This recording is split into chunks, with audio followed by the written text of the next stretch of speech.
Welcome to Impact Moment, right here on DCTV. I'm Alvin Jones, and today, as always, we bring you great information about great organizations. And today, we're talking with the head of the Arts Administrators of Color Network, Anika Kwinana. How are you, Anika?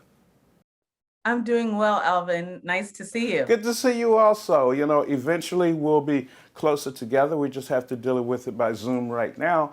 But let's talk about the organization. Absolutely. So I'm really honored and privileged to be the board chair for the Arts Administrators of Color Network, which is, homegrown here in the District of Columbia, founded in 2016 and really birthed by our co-founders who were really good friends and both musicians, and said, where is the support for arts administrators of color?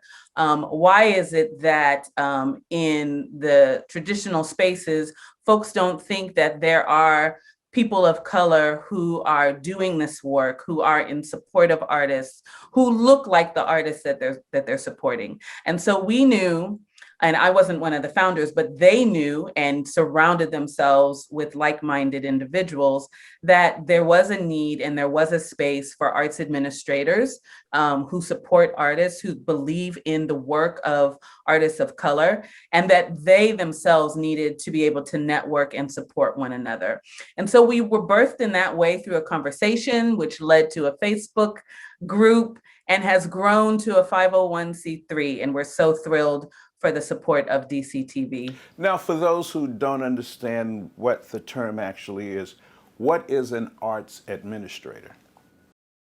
Yeah, that's a great question, because oftentimes if we go to a movie or watch this show or go to the Kennedy Center or the Lincoln Theater, we go and we watch the show and we enjoy it and we go home. Though those actors or those singers were amazing, or those musicians were amazing. But, we don't often get to think about the people who are behind the scenes, not just like the producers or the directors, the stage managers, who are all wonderful and important, but those in the background who are working on contracts, who are answering phones, who are managing spreadsheets, all the things. And so the sort of broad term that we talk about for that work is arts administration, or even arts management.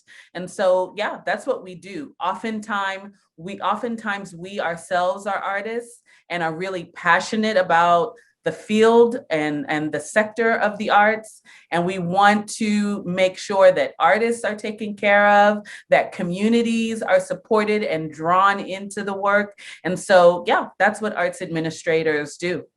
It's like, for a lack of a better term, you make sure the business of show goes on. Absolutely. I think if you think of the business of show business, we are the people. And when we think about entertainment, I think we think of, the people behind the scenes, like I said, the producers. But a lot of us are in nonprofit spaces, and some of us work for states, arts agencies, or national bodies. And so there may be many layers to our work, but ultimately we're very concerned about artists. We're concerned about those who support artists, and we're concerned that the arts reach everybody. We believe that arts are a human right, and so everyone should be able to have access to the arts.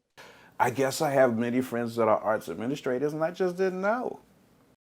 Yeah, and oftentimes we don't use that term, and that's fine. We can have different terminology, but we really want to support, across. And so we found a home in the DMV, and really, looked at, because obviously we have so many wonderful institutions here, and broadly arts, that includes museums. So obviously we've got some of the finest museums in the country here, and arts institutions, heritage institutions. So you'll find us in different places and spaces, right? And so the idea started here. We started with looking at ways, how can we support each other? First of all, it's just networking. It's just creating spaces where people can come together. When we first started, there were a whole series of happy hours and things that we did. We started mentoring programs so that what we call emerging arts leaders could find support in more seasoned arts leaders, and maybe vice versa, because some who are more seasoned can learn from those who are emerging. And then we started to have an annual convening. Last year actually was our fourth annual convening, and we've seen it grow from a collection or gathering of about 50 people to last year, our virtual convening was about 500 people from across the country. But when we were still together, and we know we'll get that opportunity again. And so it's a unique space for us. Our convenings are really special. It brings together that networking component, but also strong professional development for us and by us, as we say, as BIPOC arts leaders. So we're on the stage, or we are facilitating to those who look like us and need us. What's great about our work is we started here locally. We could really center ourselves in this region, DC being the nation's capital, and give local artists an opportunity to connect more broadly throughout the DMV, throughout the region, and then across the nation. Anika Quinana, thank you for coming on Impact Moment and letting us know all the great things that you and all of the people who are a part of the Arts Administrators of Color Network are doing to make sure the arts stay alive. Thank you so much, Alvin. It was great to be here. And for Impact Moment, I'm Alvin Jones right here on DCTV.